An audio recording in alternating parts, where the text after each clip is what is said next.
Okay, I see about 60 people on the participant list. I think it's time to get started.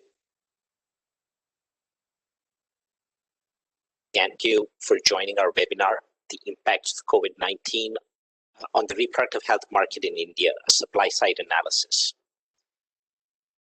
My name is Ram Ganesan, and I'm Senior Private Sector Advisor with Apt Associates. I will be presenting the findings along with my colleague Tess Shiras. Tess is a research specialist based in our headquarters at Rockville. And I will also be joined by Kashmira Chadda. Kashmira is a technical consultant with Apt and has been a part of the assessment team.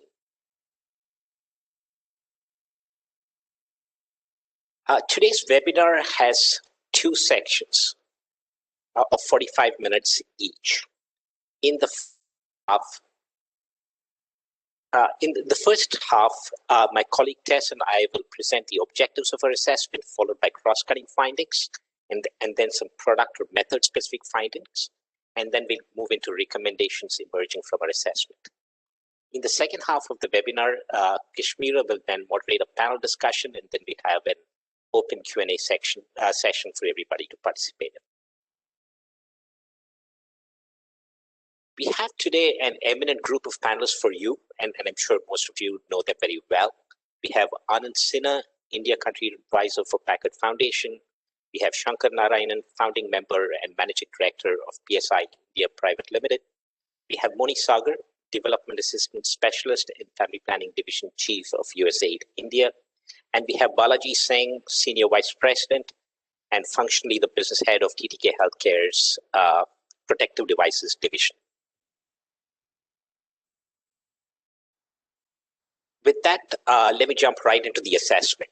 The Packard Foundation funded Apt Associates to conduct an assessment with three objectives. First, to estimate the effect of COVID-19 and the associated restrictions on the supplies of family planning and maternal health products in India, as well as the exports from India to the global market. Second, to translate these changes in supplies into impacts on family planning uptake and impacts on unintended pregnancies. And third, to identify possible mitigating actions that public and private sector actors could undertake to minimize any potential disruptions. Our assessment covered a select group of family planning and maternal health products and services that you see listed here. In family planning, we looked at condoms, we looked at oral pills, emergency contraceptives, DMPA or injectable contraceptives, intrauterine devices, IUDs, and sterilizations. We also looked at three maternal health commodities, oxytocin, mifepristone, and misoprostol. When we started this activity, we recognized that several assessments had been completed between April and June, which looked at the immediate impacts of COVID-19 and its effects on the supply chain over the first 3 to 6 months. Our assessment aims to build on these reports, and we're looking at both the short-term impact, that is from April to June of 2020, and the medium-term impact, that is over the entire fiscal year, starting from April to March of 2021. Second, in this assessment, we also looked at the underlying factors that are affecting or have affected the supply chain, so that we can then propose ways in which these challenges can be overcome. The underlying issues that we examined span the entire value chain, starting from manufacturing and exports to sales and distribution, service delivery performance in both the public and private sectors, and among end users. These cumulatively then helped us explain the overall impacts on uptake and use of each of these products that we assessed. And we collected information from 25 key supply chain actors as a part of this assessment.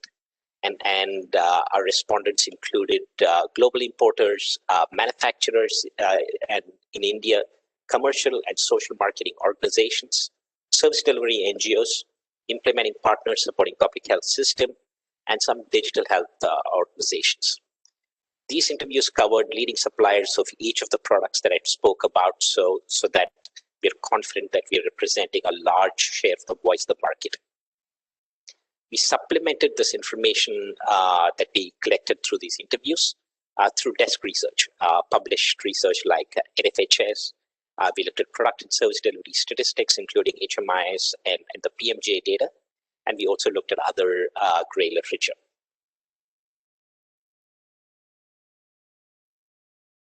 To estimate the family planning impacts from the data we collected, we used the micro tool. As many of you may know, the micro tool is developed by Avenir Health for the Reproductive Health Suppliers Coalition. It's a publicly available tool that you can download, and it can be used to model impacts of COVID-19 in about 135 low and middle income countries. The input that the tool requires is really an estimated decline in the use of each family planning method. And we obtained this from our interviews and the desk research. With this input, the tool then generates two key outputs. One is the number of women who have used a family planning method in normal course, but are unable to do so. And second, the additional unintended pregnancies as a result of this. With that, I'll move to some cross-cutting findings from our assessment first. And to provide a little bit of context to these findings, I'll just do a very quick recap of the COVID timelines, though I'm sure it's etched in all our minds. As you know, the restrictions were national and more stringent when the lockdown started in late March. You'll also recall that over subsequent phases of lockdown and unlock, the restrictions were gradually eased, and also the restrictions became more localized. The second factor as a context is that from February to May, China and Europe experienced a surge in COVID cases, and they actually went into a lockdown. And this raised concerns among many of us about the supply of active pharmaceutical ingredients or APIs that are required for manufacturing many of the commodities that we assessed. So when we conducted our assessment in August and September, during the unlock phase, we actually had the benefit of looking back at how the API concerns we had actually played out, and what the effects of the lockdown phases and the unlock phases actually had on the market. And overall, we saw significant effects across the entire value chain, from manufacturing to end consumer, and particularly in the first 2 months when the lockdown was nationwide and more stringent. The effects gradually shifted downstream over time as the lockdown became more localized. And by downstream, I mean at the retail level, the healthcare provider level, or the beneficiary level. We also saw cross-cutting cost escalation and productivity decrease across the value chain. And shortage of transport and labor increased costs of these inputs. Need for PPEs, testing, and sanitizing workspaces increased costs further.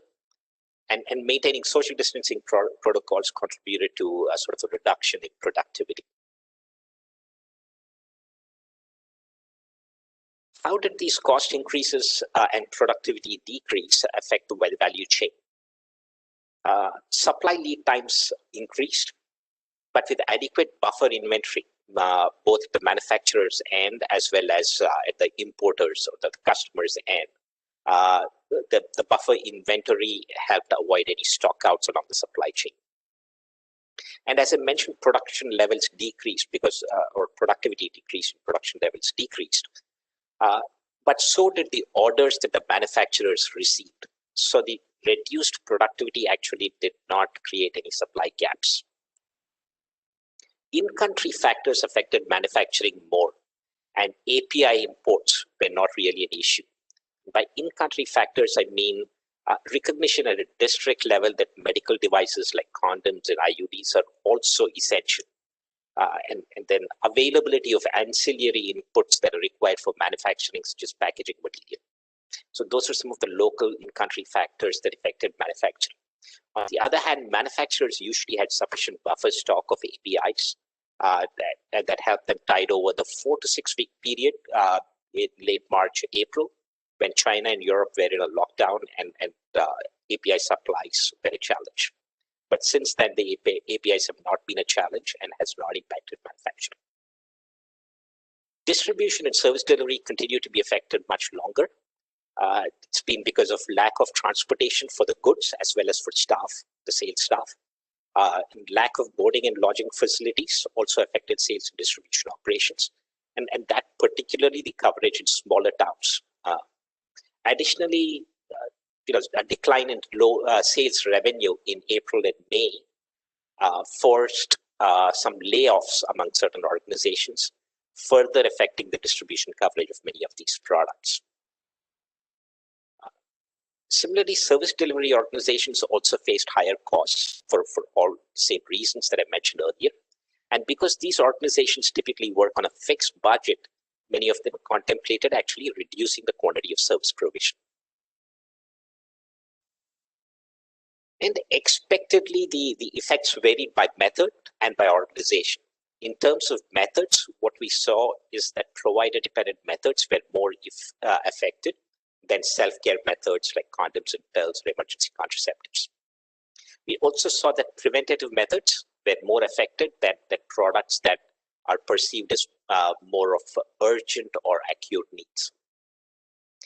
In terms of organization types, what we found is that stronger businesses and businesses which have a wider portfolio of products were able to recover faster and continue their operations.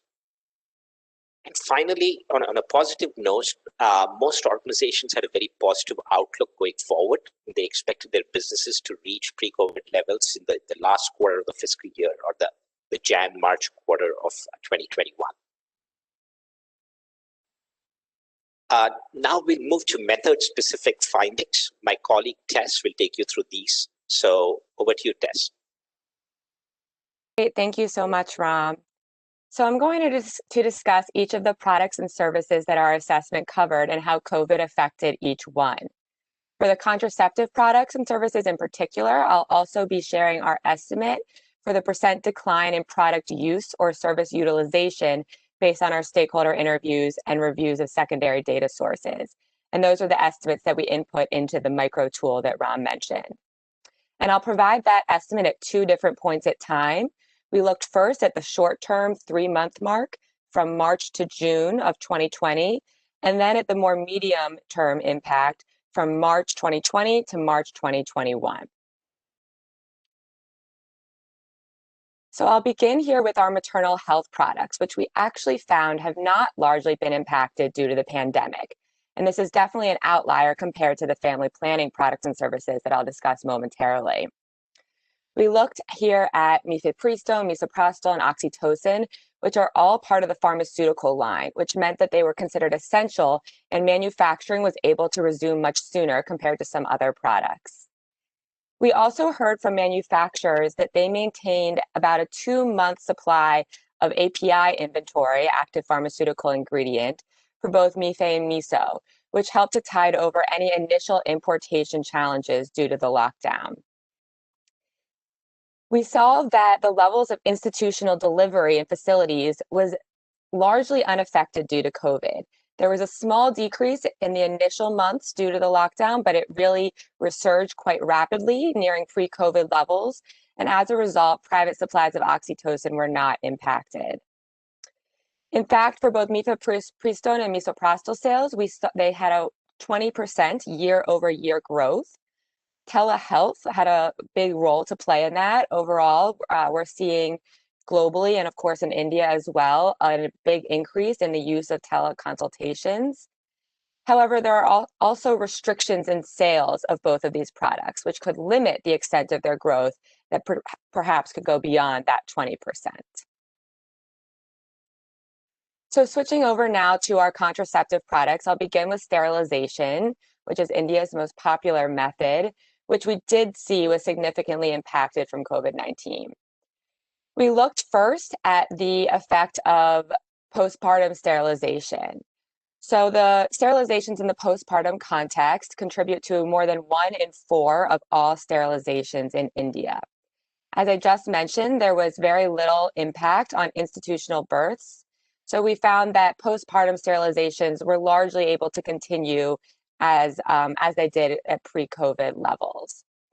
However, looking at interval sterilizations, there were significant impacts, both in reduced service availability in the public and private sectors. The public sector, importantly, provides 75% of all sterilizations in India. And of course, there's reduced care seeking as well. As a proxy measure, we looked at the fact that elective surgeries in India declined by 95% in the months after the onset of COVID-19. So I'll share now the estimates for our decline at those 2 points in time that I mentioned.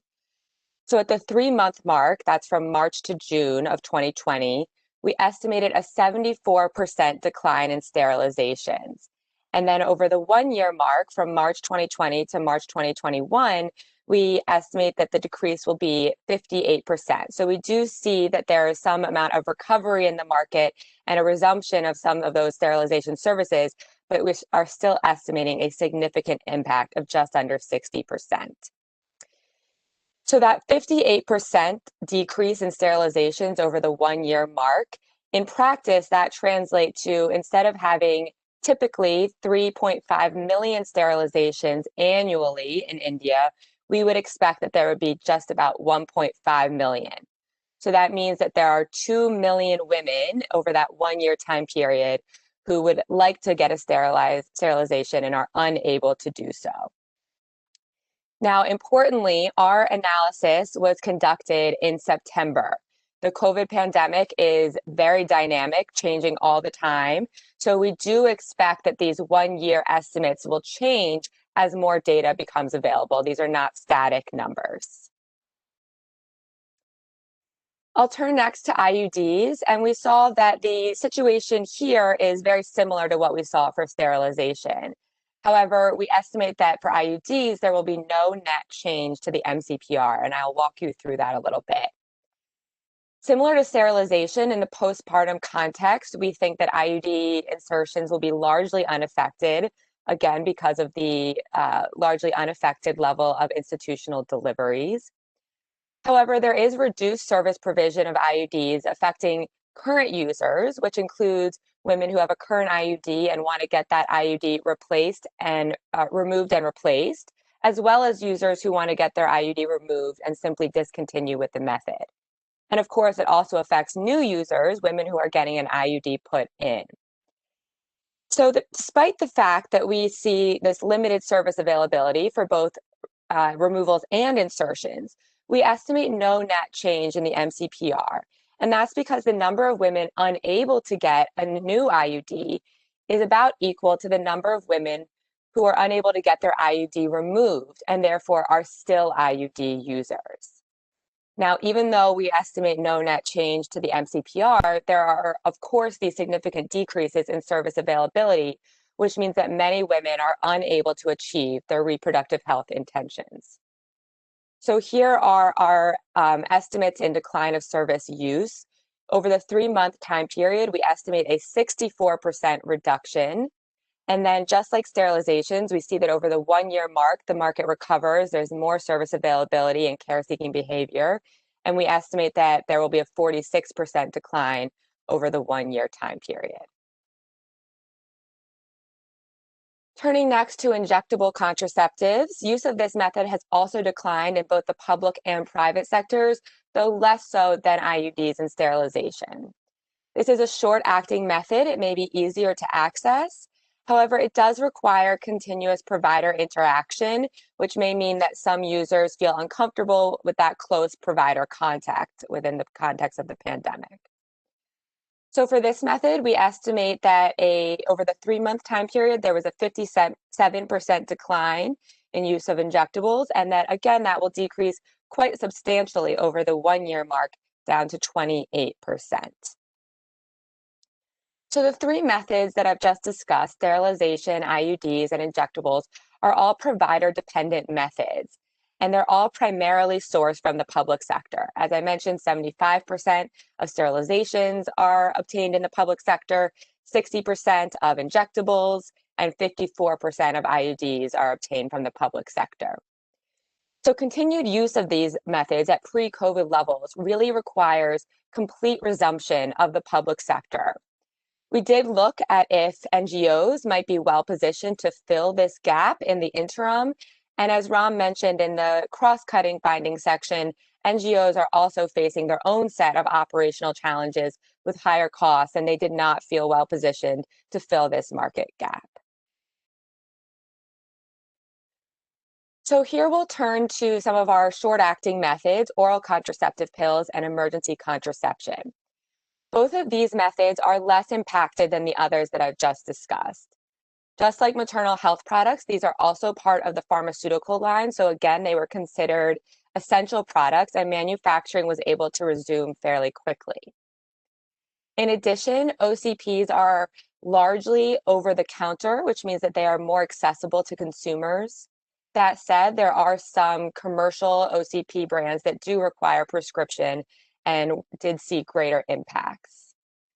Again, the increase in telehealth consultations had an impact in making these methods more accessible.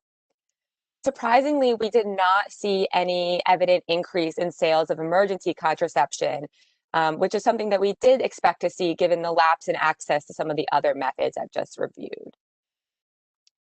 So here is our estimates for the % decline in use for both OCPs and emergency contraception. You can see here that the estimates are fairly similar for both of these methods. Over the 3-month mark, we estimate about a 30% decrease. And then again, over the 1-year mark, as the market recovers, that goes down to about a 10% decrease. So finally, here we will look at condoms. And condoms is an interesting case in India. We saw a substantial decline in use of condoms, but that is largely due to a change in demand rather than in supply. What we heard from our stakeholder interviews is that a large part of the condom market in India are out-of-home users or people who are having premarital sexual relations outside of their home. However, due to the intensive lockdown in India, movement was highly restricted. So there were fewer out-of-home sexual acts, which meant that there was less need for condoms and fewer sales.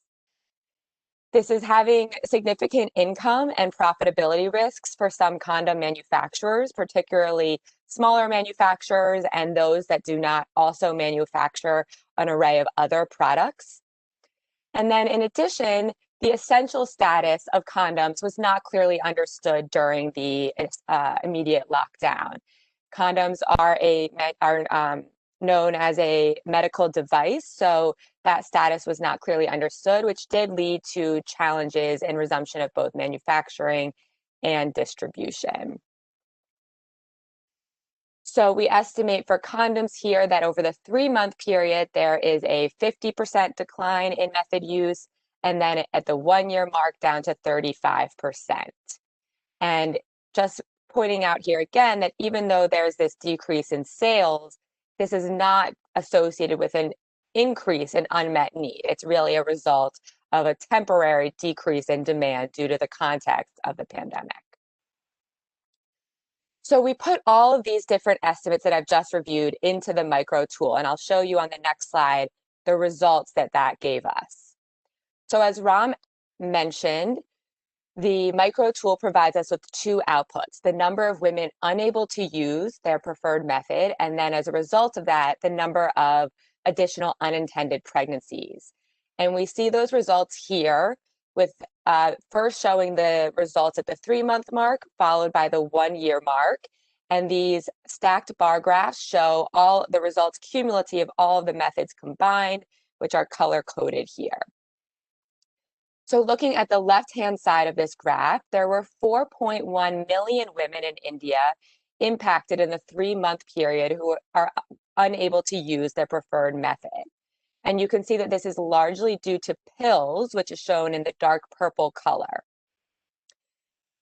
Since pills are a short-acting method, their unavailability has a very quick impact on users. So in that 3-month time period, all current pill users require a new pack of pills. So that decrease in availability has a large impact in absolute numbers. Looking at the 1-year mark, you see that there are 3.8 million women impacted. This is primarily driven by sterilization, which is shown in that teal color. That's the about 2 million women that I mentioned before who we estimate would be unable to get sterilized who wish to do so. And that 3.8 million women translates to approximately a 3.5 percentage point decline in the MCPR among all women in India. Now, the impact decreased, you will see here, from the 3-month mark to the 1-year mark, from 4.1 million women to 3.8 million women. And that's because, as we've just reviewed, the market really recovered over time. You saw that our estimated decrease was smaller for all of our methods at the 1-year mark compared to the 3-month mark. So as time went on, some women who were initially impacted, as you can see in this graph, particularly pill users, were then able to continue use of pills as time went on. So despite this trend of the market recovering, you'll notice that for some of the methods on this bar graph that I've just pointed out, there is actually an increase over time. And these methods that I pointed out are some of our long-acting and permanent methods, sterilization in the teal and IUDs in the green. So this is related to the fact that these are the long-acting methods. And even though the percent decline in service utilization lowered over time as the market recovered, there are also more women requiring or desiring these services over time, which results in a higher absolute number of women unable to access these methods. So that is, as more time passes, there are more women who are due for an IUD removal, or more women who now decide that they would like to get sterilized. So as a result of these women unable to use their preferred method, we see that at the 3-month mark, there are about 100,000 women who would be estimated to have an unintended pregnancy. And then over the 1-year time frame, this increases to 1 million women, again, largely driven by sterilization in that teal color.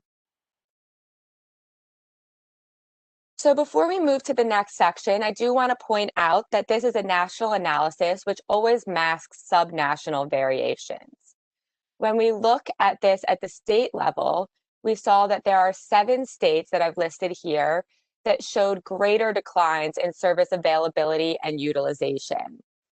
And this had a more intensive impact on sterilization in particular. These 7 states, have higher population numbers as well as a higher number of sterilization intenders, women who intend to get sterilized in the short term. So as a result of that, we saw overall that we had that 2 million women who were unable to get sterilized. We estimate that 75% of those 2 million women are residing in these 7 states. And in particular, we saw that Bihar and UP are 2 states that have a confluence of very high COVID impacts on family planning, as well as a high unmet need for family planning. So these are some of the 2 states that are most impacted. So with that, I will turn it back over to Ram to talk about recommendations as well as some unaddressed challenges.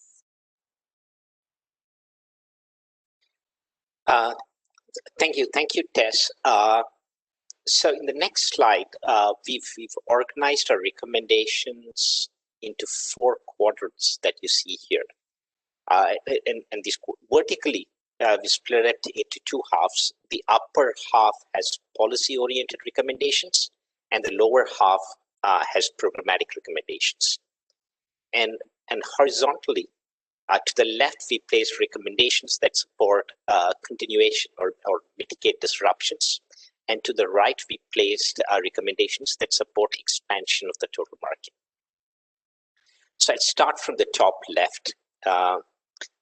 As both Tess and I mentioned earlier, manufacturers and marketers for whom condoms or IUDs were the main product, they took longer to resume their operations because these are medical devices, and local authorities sometimes did not see these medical devices as a part of the essential service, like pharmaceuticals are.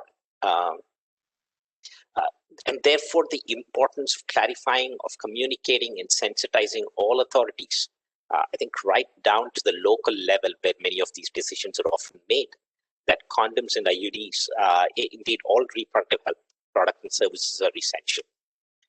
The second recommendation, so when we spoke to pharmaceutical companies, we realized that they actually leveraged industry associations like the Organization of Pharmaceutical Producers of India or the Chemists Association, to make a collective representation to the government and overcome some of the market challenges that they were facing. On the other hand, SMOs and medical device manufacturers did not have such a forum, and they often undertook individual efforts. So each of them were making representations individually, and often at a lower level and not at the central government level or the federal government level. Hence, the second recommendation, which is to enable one of our reproductive health advocacy platforms to advocate for market barriers that SMOs and medical device manufacturers face, as well as all the other advocacy agenda that they have. To the lower left quadrant, we learned from distributors and shopkeepers that they're facing a liquidity crunch. And facing this liquidity crunch, they're prioritizing the cash they have to purchase fast-moving products and deprioritizing replanning and maternal health commodities. And stronger businesses or stronger marketers have adapted to this by extending better credit terms to their trade partners, whether it's distributors or pharmacies or shops. On the other hand, smaller organizations, they themselves have liquidity challenges, and therefore they've actually reduced the credit terms to the trade. So what this means is that this is likely to have more impact in the smaller towns and in the smaller shops where the low and mid-price brands focus. So helping these brands and these organizations extend credit which is sort of aligned to current market requirements and practices will ensure that beneficiaries who use mid and low price brands are not affected. And as we mentioned before, service delivery NGOs and private facilities require a supplementation of the reimbursement rates for the reproductive health services they provide because of the increased costs that they're currently competing with, to ensure that they continue to maintain their service level, the service level provision that they previously used to. So moving to the top right, so we learned that some social marketing organizations are withdrawing from geographies where they do not have a strong presence because the fixed costs of maintaining a dedicated regional warehouse and logistics operations to then supply to the market are not viable when the sales levels drop. So one potential solution to this is pooling the warehouse and logistics resources among a few organizations for efficiency, while of course keeping the sales and marketing and all other functions separate for each organization and its independence. Moving to the lower right, the pandemic seems to have catalyzed greater use of digital platforms in two ways. First, to reach and second, for marketing to the supply chain. So in both these, the stronger businesses and higher priced brands seem to be the early movers. So and the higher priced brands accelerated the use of e-commerce during the pandemic and actually are reporting reasonable success from the sales channel. So catalyzing more products and more organizations to adopt this e-commerce channel will enhance essentially beneficiary convenience and access to these products and potentially increase use. Similarly, some organizations, and again, typically the larger organizations, the stronger businesses, have adopted digital platforms for booking orders from the shops that they supply to, as well as for marketing to healthcare providers. Both of these were or are traditionally an in-person activity. So salespersons and medical representatives go face-to-face to do this. And catalyzing a shift from this in-person to a digital platform could have efficiency gains for all of these organizations. So that's the last of the recommendations here. At the same time, the COVID disruptions also surfaced two other challenges, which I would say have broader implications. So speaking to the first one, we examined whether marketers of oral pills and emergency contraceptives could serve rural populations, particularly those who had to defer adopting a contraception due to disruptions in the public health system. And both commercial as well as social marketing organizations said that rural markets were not developed enough for them to reach there, meaning that rural populations really have only one choice and source of supply. It's public sector or nothing else. And therefore could be underserved for these short-acting methods, particularly pills and emergency contraceptives. So one of the questions I think that this COVID has surfaced is how can we help expand this choice and sources of supply for this large rural segment? The second question, the context to this is, injectable contraceptives has seen a strong growth in recent years, over the last 3 or 4 years, with introduction to the public through the public sector. And some of the evidence suggests that it's an alternative for women who may not want to adopt sterilization. But injectables are still at a very nascent stage in India. It's an under 1% use method. And hence the question, would disruptions to the public sector provision of this method, which is at its infancy, could it affect it from reaching its full potential and thus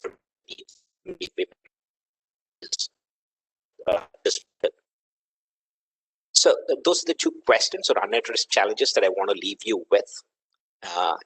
Moving to the next slide, please. This, I think, is my final slide. I just want to give a shout out that these recommendations and challenges and the findings, along with the inputs that we get from today's discussions, we will be highlighting that in a soon-to-be-released policy brief that we post publicly, and we'll send links to all of you. So we hope that will be useful to you. So stay tuned for an announcement on this. Next slide, please. Okay. So with that, we've concluded the first half of the webinar. So now I will turn it over to Kashmira, our moderator for the evening, to take us through the panel discussion and the Q&A session. So over to you, Kashmira. Thank you, Ram. Good evening, everyone. Request all of you to please continue posting your thoughts and questions on the chat as we go ahead also with our panel discussion. As Ram mentioned in the beginning, our 4 panelists today are Anand Sinha, Shankar Narayanan, Moni Sagar, and Balaji Singh. Anand Sinha is the India Country Advisor, David and Lucile Packard Foundation. As many of you know, Anand is an ardent cyclist. If one believes that cycling across the Alps is tough and adventurous, Anand's greatest adventure is actually regularly cycling from Gurgaon to Hauskas, especially during peak traffic hours. Welcome, Anand. Our second panelist is Shankar, who is the founding member and managing director of PSI India Private Limited, which is PSI's social enterprise in India.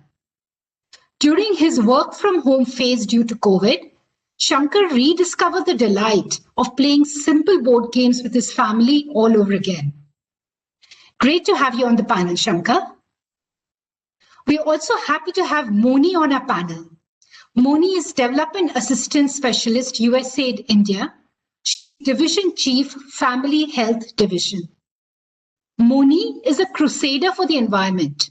She's a volunteer on a lot of environment-related activities, not only in her own residential complex, but also for other newer residential complexes. Welcome, Moni. Balaji Singh is the Senior Vice President and functionally head of TTK Healthcare Protective Device Division. Balaji is our 4th panelist. Balaji has a fascination for books and he loves reading, especially sports autobiographies, and reading relaxes him. Welcome, Balaji. So maybe let's start with you, Balaji, and we can take this discussion forward. This assessment has shown us that condoms as a category faced unique challenges in terms of manufacturing and distribution. How can we deal with this differently in the future, Balaji? Either as manufacturers such as TTK, or as industry bodies, or as the government. Your views? Okay, Good morning, everyone. Good evening. Good afternoon. As you all know, TTK, we are one of the largest condom manufacturers in India and the oldest condom manufacturers. We have been producing and distributing condoms all over the world and also serving the government requirements whenever the need arises. Unfortunately, due to longer time to get special permission to restart the operation because, as Mr. Ram was saying, people were not able to visualize that condoms were also a part of the and hence it took a longer time for us to get going. Though all the COVID regulations were followed, it did take us longer time compared to other pharma industries, which got an early kickstart in the operation reactions. Basically, it is due to two things, which I would say. First is gaps in understanding and communication that that condom is a part of essential requirement. And when you say condom, people do have different options, different things they think about different, but it is a regular requirement in many of the social activities requirements. And second, because in family planning broadly, people are still using condoms because it is just a easiest and non-harmful method which helps them to prevent additional burdens of what as Tej was also presenting, unwanted pregnancies. Okay, this is a very important part of this contraceptive condom actually.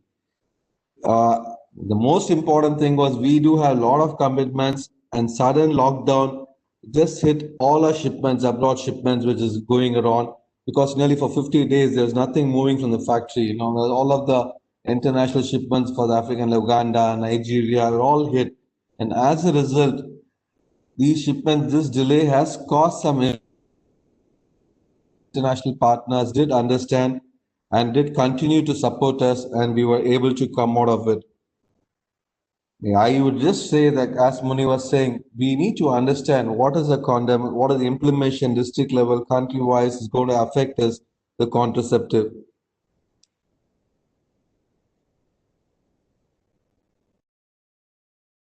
Stage was also presenting early, out of home needs has decreased. It's quite surprising for us in this society to look at this part, but yes, it was a fact. We did lose a lot of business because people came back and said, okay, no parties, no get together. So sorry, your condom sales, condom doesn't move in the shelves. Though there has been a decrease after the pre-COVID levels, it's really coming back to normal. And currently we are back to the earlier January, February pre-COVID levels stage. But one most important thing, what we learned during this phase is e-commerce. As Ram was saying in one of the said, it has really made us rethink our sales method and how do you present yourself today. E-commerce made people realize there is a movement of condoms and we are trying to get in things money. So I think all put together, as I like to summarize it, people understanding what is a contraceptive. Does condom play a major part in contraceptive? Yes, it is a part of contraceptive device. People just don't need it just for fun of it, but it helps unwanted pregnancies and most important today, because of the various sexual partners, spreading of disease and all is stopped totally because of condoms. And the next distribution, we have to come out with different concepts. It is just not going to be on the shelf stock. E-commerce is going to be a part of distribution of condom sales. Thank you, Balaji. It's actually good to hear that condom market is now showing a positive trend. That's really good news. Shankar, if I move to you now, social marketing organizations have a relatively small portfolio and are moving towards financial self-sufficiency. What are the unique challenges from COVID-19 for SMOs? Thanks, Cash. Good afternoon, everyone. So just before I start talking about the unique challenges of social enterprises, PSI in India is a 30-year-old social marketing organization, among the oldest. But PSI India Private Limited, which is the PSI social enterprise, was set up in 2016. It's a wholly owned subsidiary of PSI Washington, D.C., and our vision is to ensure improved access to high quality health products and services for a superior consumer experience across a woman's sexual and reproductive health journey. Just as a starting point, when we started the year, our business plan for 2020 was focusing on our key markets and a highly controlled emphasis on scale and specific brands. In 2020, our vision was to emphasize our portfolio in oral contraceptive pills and medicated abortion. COVID struck suddenly, and the three unique challenges building upon the presentation and Balaji's comments are social marketers and social enterprises essentially depend on a unique type of cash flow. Cash flow is a fundamental essence to organizations like us, and we depend on sales revenue and investments by donors. What happened when we lost the sales revenue was the entire uncertainty on where will the cash come from, where will the cash flow come from. We were fortunate enough to receive a bridge funding, and as we engage with investors to understand how will that look like, one of the callouts I wanted to make on free cash flow as a critical challenge for enterprises like us is something that was not mentioned in the presentation. One is the accumulated consequences that we are grappling with is in terms of absolute inventory bad debts because of lowering of demand and the supply shock that we have had due to COVID lockdowns. And how does it look like in the balance sheet? And that's something that we will continue to grapple with across the next business cycle, at least for the next 12 months. Second, specifically, while a lot of our systems, warehousing, distribution, and sales operations were geared towards focus, both in terms of distribution and in terms of brands, the supply disruption was very abrupt. So one key challenge and specific challenge we continue to grapple with is having enough inventory without stockouts at the last mile. I have to just call out on two specific localized episodes. The social enterprise model is a marketing model where we procure high quality products from manufacturers. And so while APIs and inventories were okay to begin with, one of the challenges that we have is how do we get it from the production site to the last mile where it matters for stock outage. A traditional model is, of course, having warehouses at state and moving those goods, commercial goods, through distributors. We had to innovate, move fast in changing the way we were looking at our supply lines without disruption, because our mandate is also to ensure that there are no stock outages at the tertiary level, at the chemist or the provider level. Oral contraceptive pills and medical abortion, I just wanted to say that we are beginning to look at the early increase in cost of goods sold. While technically there were no inventory issues, a couple of our production manufacturer sites were locked down due to the pandemic effect. Even after they commenced production, that might continue to be something that we have to take care of. But cost of goods sold is something that we are clearly beginning to see that increase in prices going up. The third specific unique challenge is marketing. A bulk of the traditional marketing in the contraceptive category in the commercial world is through trade promotion and below the line point of sale activation. Our 2020 business plan was based on that assumption that we'll do a lot of below the line and out of home based executions. The pandemic lockdown and the pandemic restrictions have laid that down to rest. Fortunately, we had started acting on the promise of digital. And before COVID, we had established some solid partnerships across the digital landscape. What happened during the pandemic was we had to accelerate our plans to go much more faster on the digital plans. We have some solid learnings, but one of the challenges that we continue to grapple with in marketing is how do we reach our consumer fast with education, information? And second is how do we enable under the current laws so that they can get the consultation and the prescription and the delivery done to them? And so when you look at the digital architecture from information to use, I think we are just beginning to learn that using the digital channel for communication is great, but we haven't still cracked the other parts of the supply chain, which includes telemedicine, teleconsultation, prescription, and e-commerce delivery, specifically when it comes to oral contraceptive pills and medical abortion.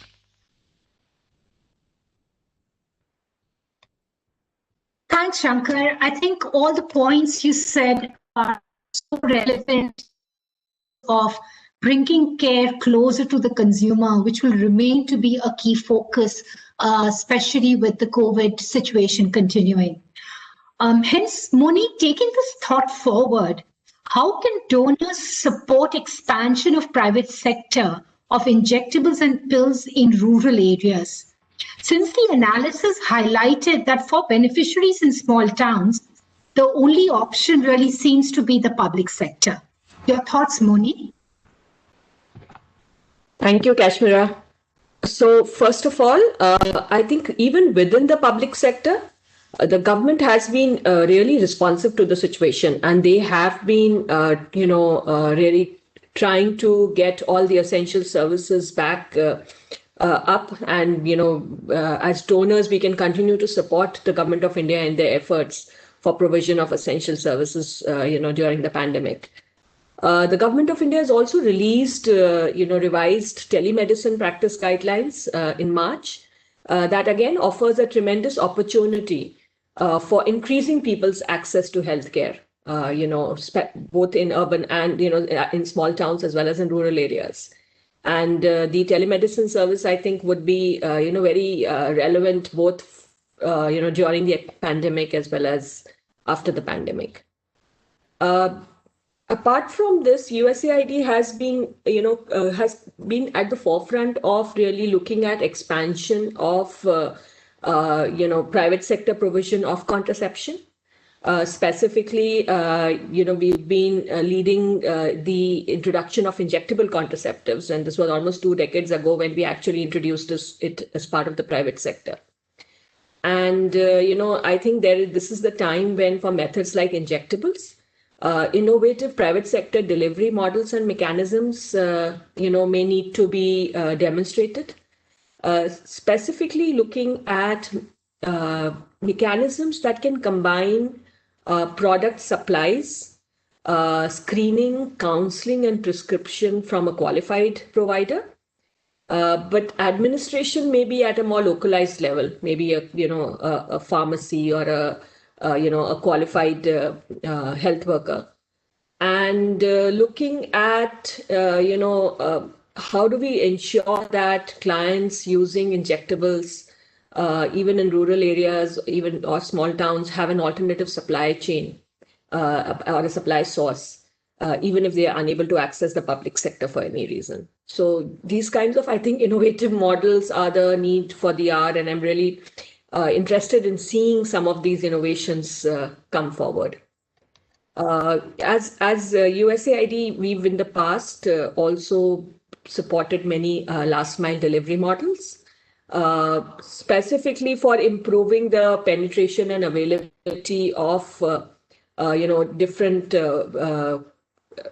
contraceptive products, condoms, oral contraceptive pills, etc. And we've looked at models such as social marketing, social franchising, distribution networks that are aggregated networks that use community level structures such as self-help groups that really leverage the existing supply chains, whether they are FMCG company supply chains or agri-based supply chains. And perhaps it's time for some of these alternative distribution models to be also revived in the COVID situation, and looking at some of these newer ways of having that last mile connectivity and an alternative supply chain would be relevant. Apart from the supply side, I think we also continue to play a role in the demand side, and strengthening the demand, especially in the current scenario where people are accessing technology differently. So that's something as at USAID under one of our programs, Shops Plus, we've been really looking at ways of using digital media, using helplines and chatbots to reach out to specifically young people with information on contraception. And, how do we really ensure that there's access to the right information and, guide them to then refer them to the right place where they can access that information, that service and product. And to your question, Kashmira, on what can be done on OCPs, that's something I would like to actually hear from the marketers. What barriers are they facing, and what support from donors like us would they like to really help to expand their coverage to the rural areas and small towns? And specifically, we are open to any suggestions that they have, and we can consider those. Thank you. Thanks, Moni. I think that was really good. Definitely innovations, various models, alternate models, as you said, will also be key in the expansion of the private sector. Anand, now coming to you. The pandemic appears to have stretched the entire system from end to end. What learnings do you have from this? Thanks, Kashmira. I just want to acknowledge this chat that is going on. There's some wonderful questions and amazing ideas. I'm just really thankful to the audience for their participation and their ideas. And I think a lot of the questions are really important questions that need to be thought about as we continue this analysis. And I think one of the things it makes me think about is that the pandemic is an evolving monster. It's, we don't know where it's landed yet. The projections that came out 3 months ago about how the COVID would impact reproductive health outcomes have changed over time. This projection or this analysis has slightly different projections and numbers. And frankly, I don't think we will have clarity over this, over exactly what the impact of this pandemic is till we look back on this maybe 5 years from now, maybe 10 years from now. So I do want to acknowledge that this is part of trying to sort of, get a picture as the situation is evolving.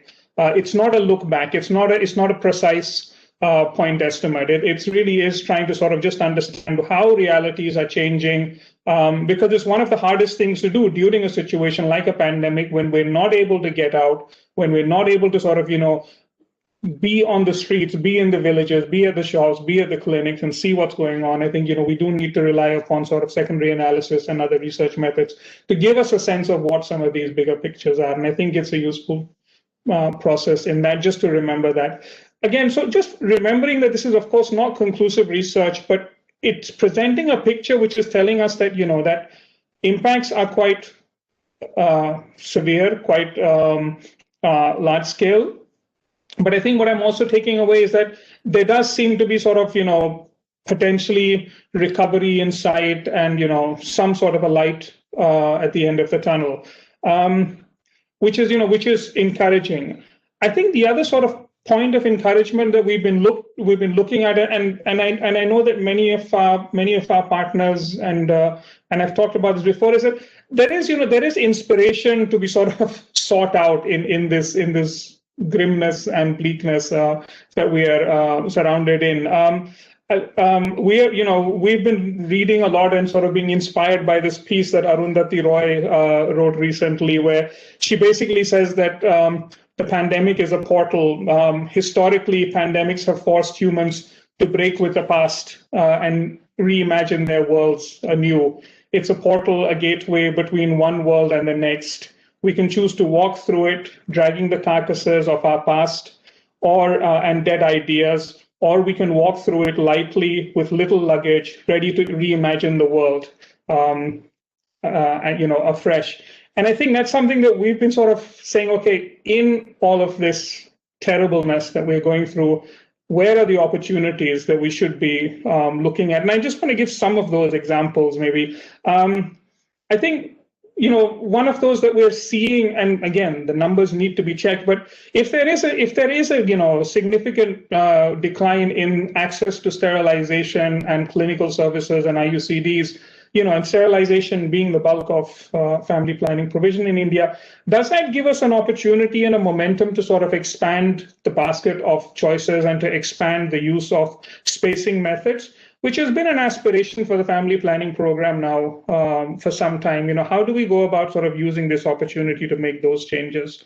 As we look at pressures on the health system, on the public sector, specifically in this situation, could we look at expanding the routes through which we offer contraceptive methods and reproductive health services?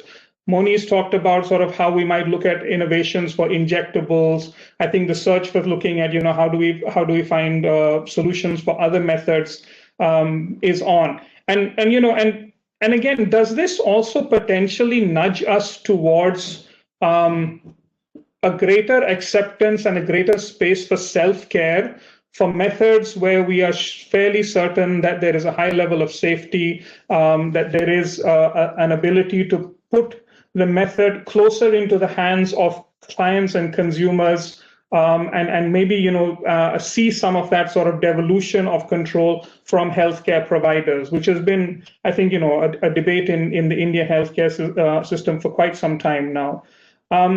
We've heard about many businesses, who have gone through a terrible time. I think organizations, businesses, marketers, entrepreneurs have been suffering, whether it's the small shop or whether it's large companies and manufacturers. And I think it's been forcing many of them to reevaluate their basic business models. I think from what we heard from both Shankar and Balaji were great examples of how companies have been resilient, have seen through this terrible time, but are also in that process of sort of seeing through and resilience, coming out with ideas and looking afresh at how they should be doing business. I think e-commerce is obviously one of those big opportunities that many people are looking at, and it's one of those that we've also been involved in with some time, and I do want to acknowledge the work that Todd and his team at DKT have been doing and sort of exploring on that front. I think the other thought about sort of what is an opportunity, and I'm not sure this is an opportunity, and I'm not sure if it's a good thing or a bad thing, but we have been reflecting upon the fact, upon some of that data about the use of MIFI and MISO, and we suspect that a lot of that is medical abortion. Possibly a lot of that is over-the-counter medical abortion supported through teleconsultations and telemedicine. And again, in the light of the fact, and I think someone mentioned this in the comments, in light of the fact that there has been reduced access to contraceptive services, is there a blurring in the minds of clients and of consumers between sort of the lines that are drawn between contraception and abortion? Is it sort of being seen more as one decision is an extension of another, and other lines being drawn? I think there's an important opportunity here to understand what is happening with consumer mindsets with respect to contraception and abortion, especially in the pandemic setting when access to traditional healthcare services is limited. So I think those are again some of what we need to think about and what we are, I guess, not learning, but I think what we're evolving our thinking around. Thanks. Thanks, Anand. Yes, I think the main thing which you spoke about was the situation is evolving and it's about reimagining the world. We have a lot of questions, so what I'll do is in the next round of conversation with the panelists, we'll keep it brief and moving in terms of the answers. So Shankar, just quickly moving on to you. Moni spoke about, and earlier also there was conversation about the private sector expansion of the OCPs to ensure wider access beyond metros and tier 1. What are the barriers you face and what are the support? And just as a quick add-on to that, how do you look at the expanding the access of the new generation OCPs to a wider geography and newer channels so that consumers can benefit? And we just keep the answers brief as we go ahead. That'd be great. So yeah, thanks. I'll just pick off from as we walk through the portal and keep our luggage light to reimagine the future for greater self-care. Some of the things, as I reflect, having been in the market for some years now, is what's worked when we did it well. Number one, social marketing for oral contraceptive pills succeeded tremendously because of USG investments and all the social marketing investments. Today, we see it reflected in terms of the market penetration, specifically when you go to Odisha, Maharashtra, and West Bengal, three key large markets which have succeeded in expanding access to oral contraceptive pills, primarily second generation, but let's park it there. We also know historically in India and from outside the world that every new introduction or new choice into the basket increases contraceptive prevalence rates. Now, that hasn't happened. Technically, we have had large condom social marketing programs, some great investments in DMPA from investors in Bihar and Uttar Pradesh specifically. Oral contraceptive pills, apart from the initial investments for the second gen, some of the opportunities, and specifically coming to increased and better consumer user experiences, we have drospirenone, desogestrel, and senchromine. I think the time is ripe, and as we walk through the portal and reimagine, how can we get these closer to the consumer without the associated, I won't call it demedicalization, but get it as close to over the counter as possible. And of course, you also have to address the rural penetration and the cost associated with it. So that's one opportunity I clearly see. There will be barriers, but I think generally GST, better logistics, better distribution innovations that will happen coming out of the COVID pandemic are all very supportive of expansion of choice, at least on the oral contraceptive baskets. I'll leave you with one highlight. Desogestrel in Odisha. Odisha is a small OCP market, but when we look at IQVIA data, we are looking at desogestrel growing in Odisha. That's great. OCP in itself in Odisha is doing good, but looking at newer molecules growing is good. So how can we go and catalyze those as we walk through the portal? I'll just stop there. Thanks, Shankar. Thank you very much. Balaji, as everyone spoke about is e-commerce, and you saw a lot of questions of that being posted on the chat also. If you could very briefly give us in terms of what was TTK's experience on this, because you've done it live. And really, were you in e-commerce prior to COVID? And how do you see this going forward? Ashmi, very interesting. A lot of questions are asked in the past. Question you just take it. I think 50% is on e-commerce now. Yeah, let me be very frank. Okay, we never thought e-commerce will play a major part in distribution, because always this is like, okay, people are scared, or okay, the shy part, a lot of other concepts which lies in the buying a condom still in the society. So we were never into it. Yes, we were there in Amazon, Flipkart, everywhere we went, but it was just like, okay, it's a marketing. Yes, we want to be everywhere. So that was the part of it. But then during this COVID, the amount of movement after COVID, when the distribution started, we could see a huge jump in purchases in e-commerce. So as a result, not only see, as you know, healthcare is we're a big group with like a lot of 6-7 divisions, the food, pharmas, and everything. The entire concept of e-commerce has changed after this pre-COVID levels. We had rethink now. We have actually recruited a big team of 6. Immediate recruitment has been done of 6 people to look into how can the sales and marketing and prospects of our products. It's not only the condoms, okay, to verify the pharma division, everything together. How is it going to improve? And it has really taken off. Okay, to be very frank, it is really taking off. The only problem in e-commerce is some question arise. It's privacy. How I pay? How do I collect? A lot of questions in the friends have been asking us in the question on the Q&A. There are minuses plus, but today's world, people are well educated. They know what is it, and it's taken a good movement. Their sales of it was very less. To be very frank with you, before pre-COVID, it was just okay. I'm a part of e-commerce. That's it. But today, it is a necessity. It is a driving force. in the next generation people. Yes, down the third tiers to second tier citizens may be finding it difficult, but it is not going to take much longer for you all to go into this concept. That's what I personally feel. And we have seen the results in last 2 months, Ashmina. Thank you all. Thank you, Balaji. It's so good to have real experience from what's happening around. Moni, quickly coming to you, just taking the conversation to another angle.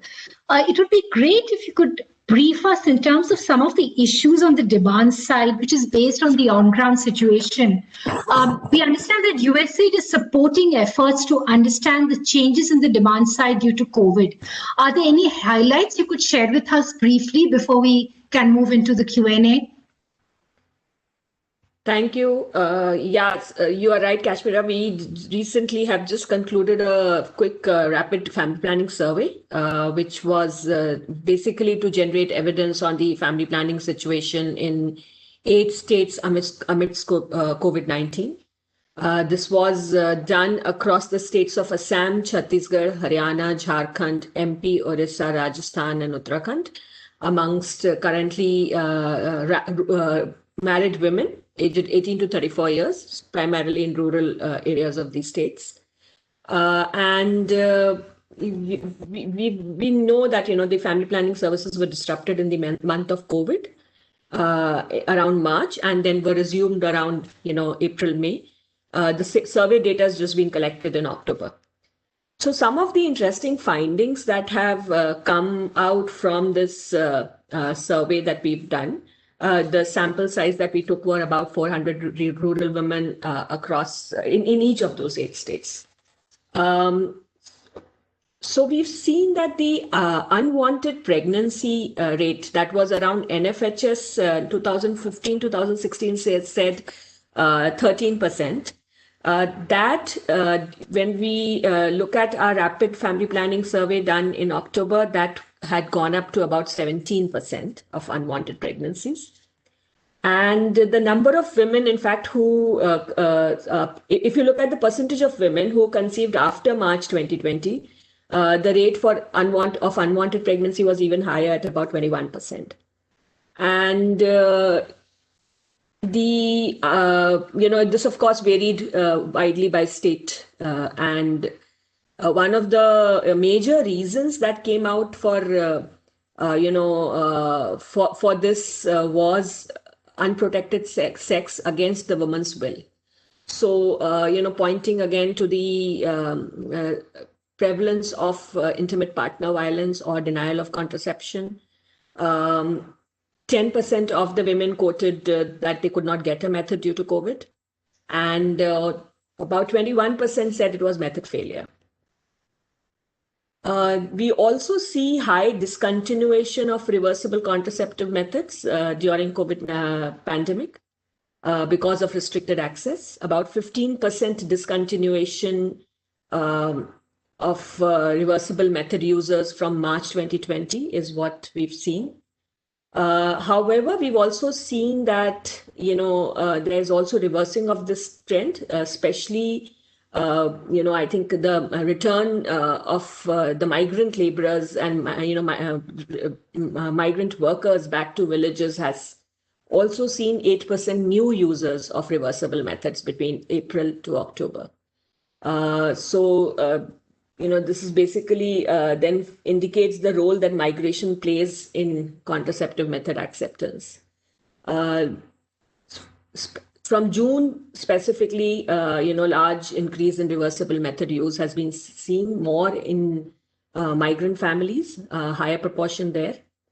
And among women who were using a method in March 2020, 27% cited COVID-19 related reasons for discontinuation of the methods. So about 9% cited supply side reasons because either the methods were not available in the facilities, or the frontline workers they couldn't contact, or there were stockouts, or the facilities were closed. And 18% cited demand side reasons. So, things like we couldn't get out because of the fear of getting COVID, or, husband refused to go out, or we didn't have any money to buy. Those kinds of reasons. If we look at the state-wide variations, we see that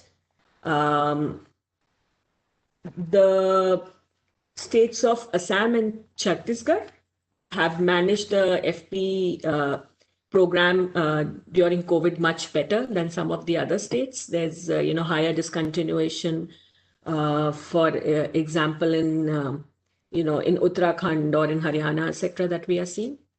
And we will be, these are just some of the top lines, but we will be doing a larger dissemination for the entire study soon. And we will be sharing more in-depth analysis during those times. So just in the interest of time, I just wanted to share 3 or 4 key takeaways from the study. Moni, what I'll do now is taking the questions from the chat and then asking the panelists and the presenters. Anand, actually, if it's okay, I'll start with you. Is that there is a question in terms of what would be the role of subcutaneous DMPA, particularly given the fact that access to providers may be difficult. Anand?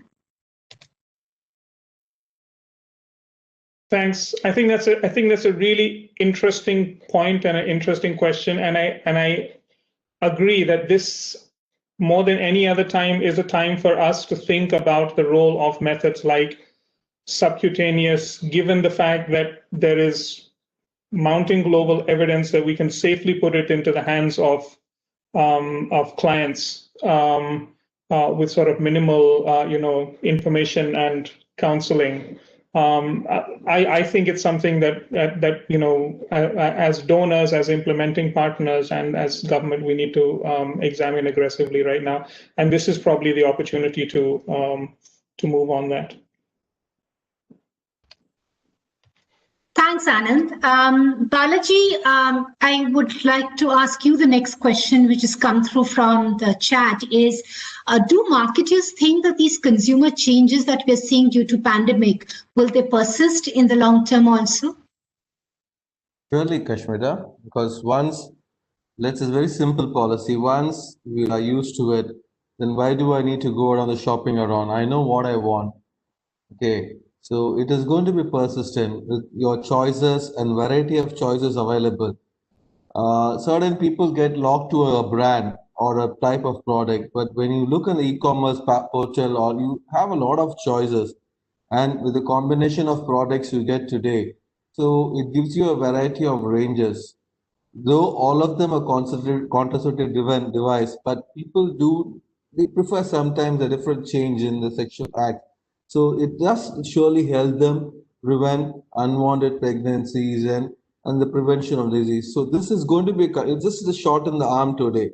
Like it's not only the condom industry, the e-commerce industries in everywhere, as someone is saying, Tata and all the other groups, everyone are picking up on this concept. And you do see a lot of new people driving down. It's not only Swiggy, even Swiggy, Zomato was used to be only for food. But today you would just ask them what you want, they deliver to your residence. So I think I surely understand this is going to have a larger impact on the society with a larger growth rate of this e-commerce business in the contraceptive divisions. Thanks, Balaji. I will actually for the presenters, which is in terms of maybe Ram, you can take this on. There was the question right up front regarding sterilization and IUD, saying that did you take into account the pent-up demand of sterilization and IUD? And why were the number of institutional deliveries not impacted? So I'll just pose these 2 questions together. Okay. So let me explain how we did sterilization and IUD calculation. So we did consider the seasonality factor.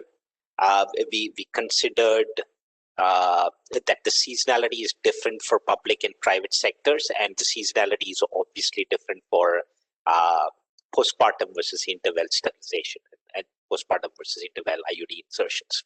So we considered all of these seasonalities and we compared it against the previous year. So this is a comparison of 1920 fiscal year, April 19 to 20 versus projections for 20 to 21 fiscal year. So actual previous year projections for the current year. So that's what that's what we considered, and that's how we did the calculations. It's an interesting question about why institutional deliveries have not changed, and we're seeing this data also from some of the PMJ reports that have been published. So I think what in both public and private sectors, actually, I think the first couple of months from the lockdown, they saw 20% decline in institutional delivery, just a 20% decline in institutional delivery among PMJ eligible clients. Whereas we're seeing, elective surgeries, like Tess pointed out, had dropped by 95%. So it was just 5% of what it was. But institutional delivery is just dropped by 20%, and it quickly came back to normal. I think this is really a testimony to how much the social norm and the importance of institutional delivery has changed in India. Folks may remember the first NFHS. I think institutional delivery rate in India was 7%. Going to a facility for delivery was just not a norm. It has, or through a number of these initiatives, the conditional cash transfers and all of that now become a norm. And I think it's just a testimony to that people really consider that to be important. I hope that answers your question. Thanks, Ram. I think that works. 5 minutes left. So I'll take one last question for Shankar, and then I'll hand back to Ram after that. Shankar, there's an interesting question in terms of the pack sizes. So there's a question asking, saying, do we expect larger pack sizes, larger SKUs of condoms or multi-cycle packs really picking up, whether it is in retail shops, chemists, or in e-commerce? Shankar? Thanks, Cash. So that's a stacking behavior. We are talking about consumers and their ability to buy larger pack sizes, anticipating. So it goes back to the heart of the question of, will behaviors change for contraceptive purchase given the pandemic restrictions and the experiences that we have had? I haven't seen any evidence yet. One of the things that this presentation mentioned is that EC sales haven't gone up. A couple of points to remember. The most brilliant performance from our experience during COVID lockdown is a local chemist. Despite all the restrictions, the local chemist did a wonderful job in terms of creating those access and credit lines to consumers who need them.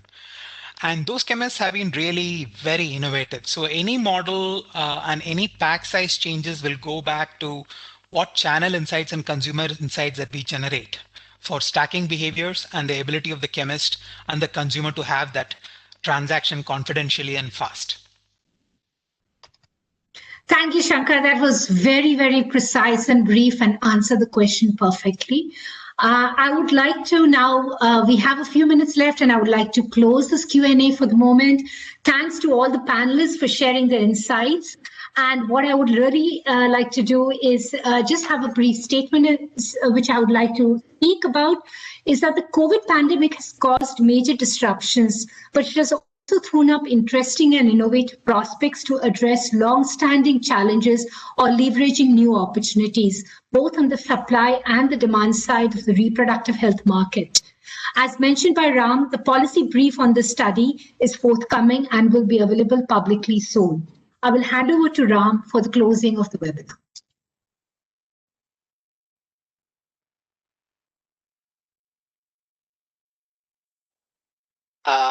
Thank you, Kashmira.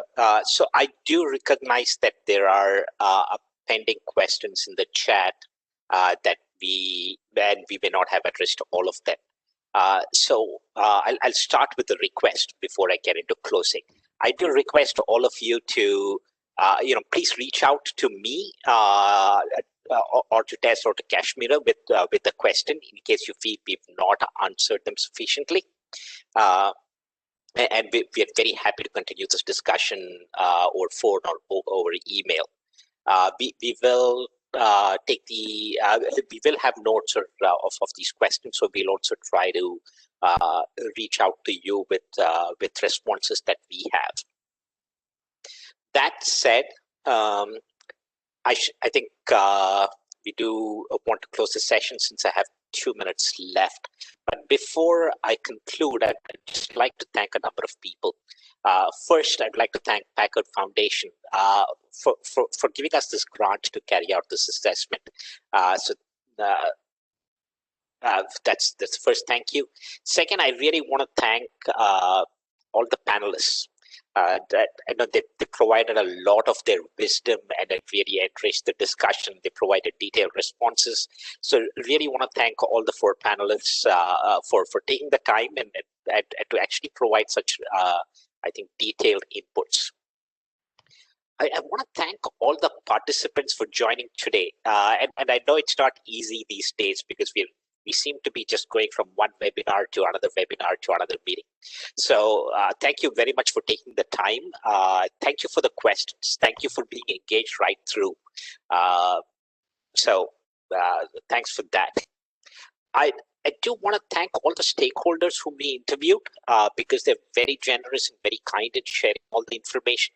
So without that information and inputs that we got, and I know many of them are here in this room, so we wouldn't have been able to present what we learned from the data and the insights that our respondents had. So thank you for that. I do also want to call out the APT India team, my favorite team, for helping with the assessment and the webinar in so many different ways. So I don't want to list all of them, but thank you, APT India, for helping with the assessment and the webinar. So with that, I want to say thank you again, and have a great evening.